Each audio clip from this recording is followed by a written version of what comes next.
Olá, gente linda, maravilhosa, inteligente deste canal. Hoje eu tô aqui num lugar diferente, aqui é meu escritório, e eu quero trazer uma novidade pra vocês, que eu decidi fazer um quadro que é meu sonho há bastante tempo, que é um programa, inclusive, que a Defensoria Pública tem, que é de educação em direitos, mas é basicamente ensinar direitos básicos para as pessoas, que elas não tenham problemas e para que elas saibam os seus direitos. Mas, como tudo que eu faço, quero colocar a minha cara, a Defensoria, que me desculpe, eles são maravilhosos, mas eu quero dizer aqui que neste canal esse quadro vai se chamar Não Seja Burro. Gente, o meu sonho é que as pessoas parassem de ser burras. Mas, lógico, tirando o aspecto pejorativo deste termo, não seja burro, o que eu quero fazer é ensinar pra você, ou para que você possa ensinar também para outras pessoas, como viver um pouco melhor, como conhecer um pouco mais os seus direitos e como saber como você deve fazer as coisas para que você não tenha que se preocupar depois. E já seguindo a linha do que eu trabalho, eu vou, lógico, porque é mais fácil pra mim, né? Mas agora eu já tô com alguns temas em pauta, mas logicamente porque é mais fácil pra mim. Eu quero trazer aqui o motivo pelo qual eu falo tanto em direito societário e acordo de sócios e a forma como você empresário ou você profissional, tanto de administração, de contabilidade ou de direito, um mecanismo para você assessorar melhor o seu cliente. Ou você é empresário autodidata, pessoa que não tem dinheiro para conseguir contratar alguém, e, enfim, mesmo que você contrate, para você se assegurar de que o trabalho que você precisa está sendo bem feito. Então eu vou começar o porquê que eu coloquei esse tema no Não Seja Burro de hoje.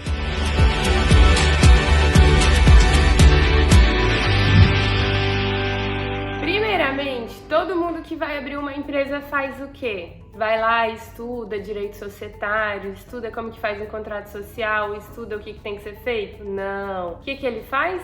Ah, não, esse meu contador que já faz meu imposto de renda, ou esse advogado, meu amigo, vai bater o contrato lá pra mim e vai ficar tudo certo. Misericórdia, gente, não caia nessa. Primeiro, o contrato social, gente, é um documento muito importante que ele vai constituir a empresa. É desse contrato, o contrato social, que a sua empresa vai nascer. Então, pensa o cuidado que você tem que ter para que todas as informações que você precisa e a previsão de problemas que podem acontecer no futuro, você tem que ter muito cuidado porque essas informações elas têm que estar ali nesse contrato social. Vamos fazer aqui uma separação porque eu menciono sempre o acordo de sócios e o contrato social. Muitas informações, a maioria das informações que você pode colocar no acordo de sócios, eles podem estar presentes também no contrato social. Qual que é a diferença? Muitas vezes o acordo de sócios, ele traz questões ali que devem ser sigilosas, por exemplo, a atribuição dos sócios dentro da empresa, ou a divisão de cotas, a forma como esse lucro é dividido.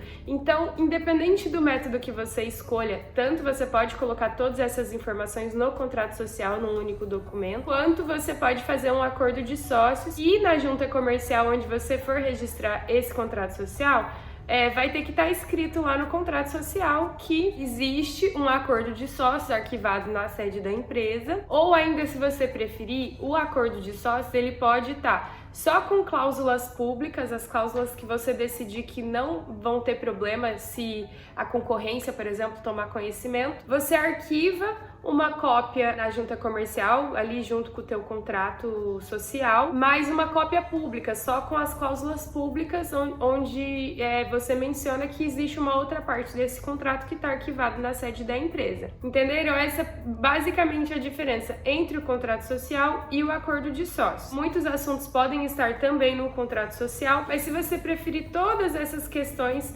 atinentes a relacionamento entre os sócios, podem estar num documento à parte. E por que eu vou te falar agora? Não seja burro com relação ao contrato social. Se você contrata um profissional qualquer, e olha aqui eu não tô querendo dizer que algum profissional pode ou não pode fazer o contrato social, porque é uma atribuição também de contadores, mas assim como existem contadores e contadores, existem advogados e advogados, e tem gente boa e gente ruim em todos os locais. Então você precisa ter conhecimento pelo menos para se assegurar que o teu contrato foi bem feito, né? Que você leia ali e saiba que ele tá bem feito. E olha, Contrato social não é um documento só para cumprir requisitos, gente. Não é porque ele precisa existir que ele tem que ser feito de qualquer jeito. É muito importante cuidar certinho dos campos que devem ter ali nesses contratos sociais. Mas especificamente agora, o porquê de você ter atenção no contrato social, que eu vou dizer agora, é principalmente a questão de entrada e saída de sócios, como vai ser feita essa entrada e essa saída e o pagamento desse sócio que vai entrar e sair. Eu fiz umas anotações aqui porque eu vou falar agora de aspectos legais, então prestem bastante atenção porque esse é o motivo pelo qual você tem que ter muita atenção. A legislação, no caso, o acordo societário, a constituição da empresa, ela está prevista no Código Civil e a partir do artigo 1000 e pouquinho. Mas o que eu quero chamar atenção aqui é para a dissolução da sociedade. Então, a dissolução da sociedade, ela é prevista no Código Civil de duas formas. A dissolução parcial de sociedade, que é quando um sócio sai, e também pelo falecimento desse sócio, que é a dissolução parcial e a empresa continua, ou a dissolução total dessa sociedade, que é o que chama no código de dissolução de sociedade. E o que acontece? Na dissolução parcial, que é quando é para sair só um sócio, a lei determina que essa dissolução é por morte ou por vontade de algum dos sócios. Então, se um sócio falecer, ele vai automaticamente sair, óbvio, né, dessa sociedade, mas por vontade também a pessoa pode sair. Ninguém é obrigado a permanecer em sociedade com outras pessoas. O que decorre disso? Se for por morte, aí é que eu quero chamar atenção. A lei, o Código Civil, ele fala sempre que o contrato não dispuser de maneira diferente. O que quer dizer? Se não tiver no contrato ou se lá não tiver escrito que tem que ser de outra forma, vai ser seguido o que tá na lei. Então presta atenção, mais uma vez eu tô falando na importância de você prestar atenção e contratar um profissional adequado ou se informar a respeito disso. Então, se não tiver no teu contrato social, olha o que vai acontecer com a tua empresa se teu sócio faleceu, se você faleceu, o que vai acontecer com seus filhos. Se falecer, liquida-se a sociedade imediatamente, no caso do sócio falecido. Então, o que acontece? O dinheiro dele, a parte dele da empresa vai ser distribuída aos herdeiros. Ou, se os outros sócios acordarem com os filhos, um dos herdeiros pode assumir e é isso. E por vontade, que é a retirada do sócio, e não tiver outra programação no contrato, o que vai acontecer? Esse sócio ele tem que avisar com prazo de antecedência de 60 dias, que para mim é um prazo muito curto quando se trata de uma empresa. E ele avisando com 60 dias, a empresa tem que dar a parte dele. Então presta atenção, não seja burro. Se você não colocar no teu contrato como que o teu sócio vai sair, se ele tem que avisar com prazo de antecedência maior, ou como ele vai receber da empresa quando ele sair, ele tem que avisar só com 60 dias de antecedência, você tem que cagar o dinheiro e dar para ele. Então é por isso que eu tô falando, preste atenção. Se não tiver disposto no teu contrato social, eu sinto muito, mas você se lascou. Beleza, então olha só a situação que a gente fica. Se morrer, você tem que dar um jeito aí e entregar o dinheiro para os familiares, ou aceitar os filhos do teu sócio, que você não sabe se é capacitado, se não é capacitado, porque provavelmente se você não tem um acordo social que presta, um acordo, né, de constituição da empresa, você provavelmente não fez planejamento de sucessão. Então isso quer dizer o quê? Que você nem sabe profissionalização dos filhos do teu sócio, o quê? Se ele quer assumir, se ele não quer assumir, se ele vai pegar a empresa e vai torrar tudo, você não pode saber, né? Então, diante de você não aceitar que os filhos do teu sócio ingressem na empresa, você vai ter que dar teu jeito aí, vender coisa e entregar para a família dele, no caso, né, por causa que eles têm direito. E aí, no caso da dissolução total da sociedade, vocês discordaram aí da sociedade, não queremos mais, acabou a obra que a gente estava fazendo, ou simplesmente enchemos o saco da cara um do outro, não queremos mais sociedade. E aí, o que vai acontecer? A lei, e aí, o problema não é nem esse. O problema é de um querer e o outro não, porque quando os dois querem, não tem problema. A gente desfaz a sociedade, cada um cata suas trouxas e vai embora. O problema é você querer sair ou o outro que, né, quer sair, não concordaram nada sobre isso, não fizeram acordo nenhum, não tem nada no papel. Ah, mas ele me prometeu tal coisa e tal coisa. Sinto muito. Ó, gente, tem uma coisa que acontece, é que ninguém é filho da até ser filho da Primeira vez a gente nunca esquece. Já aconteceu com você? Comigo já aconteceu. Aí é que eu digo, principalmente quando você já foi burro uma vez, não seja burro de novo, gente. Segue aqui os meus conselhos. No caso da dissolução da sociedade prevista no 1033, no artigo 1033 do Código Civil, ele fala que dissolve-se a sociedade totalmente. E eu vou ler aqui no meu computador que está aqui atrás. Por vencimento do prazo de duração, se ela foi uma sociedade com prazo determinado, por consenso unânime dos sócios, por deliberação dos sócios, por maioria absoluta, se a empresa foi constituída como a maioria com prazo indeterminado, na forma da lei, quando houver a extinção de autorização para funcionar. Gente, vou dizer isso aqui para vocês, que é bem raro de acontecer essas coisas, porque esses requisitos para que seja dissolvida a sociedade, normalmente eles se dão automaticamente. Quando uma questão é levada ao judiciário, que daí onde eu vejo o problema, essa questão normalmente ela não tá nesse rol aqui. Normalmente é um sócio que pegou um dinheirinho ali a mais, deu uma ocultada, desviou, bababá, traiu o outro de alguma forma, tomou decisão que o outro sócio não concordava.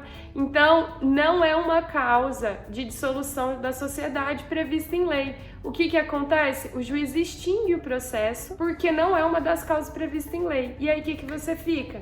Com o prejuízo, a dor de cabeça. Então, é por isso que é muito importante estabelecer tudo isso antes de começar a funcionar a empresa. Mas aí você me diz agora, beleza, já fui burro, já fiz tudo errado, toda a bagunça já tá feita, o que eu faço agora? Pois eu venho aqui te dizer que existe uma luz no fim do túnel. Uhul! Se a tua sociedade ainda tá, a tua empresa, né, ainda tá em andamento e você quer regularizar essas questões, o que você pode fazer? De todas as formas, você vai ter que fazer uma alteração no seu contrato social, tanto para inserir essas questões relativas à entrada e saída, quanto para inserir a informação de que existe um acordo de sócio arquivado na tua empresa ou arquivado na mesma junta comercial. Então é isso que vai te custar uma alteração do contrato social. Não é muito caro, gente, bem tranquilo, vai lá na junta, leva o contrato já, eles fazem lá tranquilinho, insere lá, você paga uma taxinha, beleza. Outra coisa, o que então que você vai colocar neste contrato, neste acordo com o teu sócio, com os teus sócios, com os familiares dele? Você vai colocar se ele quiser sair ou se você quiser sair da empresa, quanto tempo antes tem que avisar. Prazo legal é um prazo curto, mas quando a empresa já tem planejamento, não fica tão ruim, né? Então, pode deixar no prazo legal, o aviso de 60 dias de antecedência. A questão aqui e aí você pega essa dica, em quanto tempo ele vai ter que te pagar? Ou você vai ter que pagar ele, no caso, se for ele que sair, né? Mas vocês estão entendendo. Em quanto tempo a pessoa que saiu da empresa vai receber? E aí eu te digo uma coisa que é fundamental. Você pode estabelecer que esse pagamento vai ser feito parcelado, porque, gente, tem que ser feita uma apuração de quanto valem as cotas desse sócio, né? Então, feita essa apuração, apurado esse valor ali do balanço, tirando os ativos, menos os passivos, o que sobra ali para averiguar, né, quanto ele tem para receber e tudo mais, essa conta fica para um outro dia. Mas enfim, apurado os valores que ele tem para receber, pode ser estabelecido, por exemplo, que é uma dica que eu acho bem legal, que as parcelas em que ele vai receber não podem passar de 10% do faturamento ou 10% do lucro líquido auferido pela empresa até quantas parcelas for necessário, entende? Então, vai pagar R$5.000 por mês, a empresa vai pagar R$5.000 por mês em tantos meses, desde que os R$5.000 não ultrapasse 10% do faturamento, do lucro líquido, ou enfim, do valor que você resolver estabelecer para esse pagamento. E outra coisa fundamental que você pode colocar também, tanto no contrato social quanto no acordo de sócio, é a obrigação de cada sócio. Quais as obrigações dos sócios dentro dessa empresa? Se mete um no outro, no trabalho do outro, não se mete? Como que é a fiscalização? Né? Então, quais são as atribuições? Ele é gerente comercial, então ele vai para campo, ele vai gerenciar os vendedores, ele vai fazer o quê? Não, ele é do financeiro, é ele que controla isso e tal coisa. Não, ele é do RH, não, ele, enfim. Ou, não, ele não trabalha. E aí também muito importante, se um dos sócios ou alguns dos sócios não trabalharem na empresa, que seja definido prolabore para quem trabalha. Prolabore, gente, é diferente da divisão dos dividendos ali, né? Os lucros e dividendos que recebe no final, depois de apurados esses lucros e tal. É diferente. Quem trabalha na empresa recebe prolabore, que é o salário pelo trabalho. Eu acho que eu falei tudo que eu queria falar, eu falo demais, me perco aqui toda, mas enfim, resumo é isso, pessoal da edição aí que sofra pra colocar em ordem e fazer as pessoas entenderem, beleza? Se você não é inscrito nesse canal, se inscreva aqui, deixa seu like, fica me acompanhando, que esses vídeos não seja burro, vão ser muito legais e vai ter dicas bem interessantes pra todo mundo, beleza? Então até mais, beijo e fiquem por aqui que vai ter mais!